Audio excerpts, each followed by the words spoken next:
Terve! Tiedättekös, tulin tuossa ajatelleeksi muuta asiaa.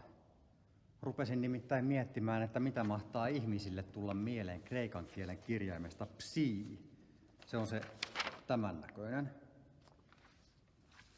Siitä muodostahan tulee helposti mieleen kaikenlaista. Se näyttää vähän kynttilän jalalta. Tai sitten jos on vähän nälkä, niin pitäisiköhän pysähtyä syömään. Tai sitten kaikenlaisia hiilihankohommia voi olla. Jos harrastaa luonnontieteitä, niin voi tulla mieleen aaltoyhtälö. Tai sitten voi tulla mieleen parapsykologiset ilmiöt. Tai sitten muuten vaan psykedeelihommat.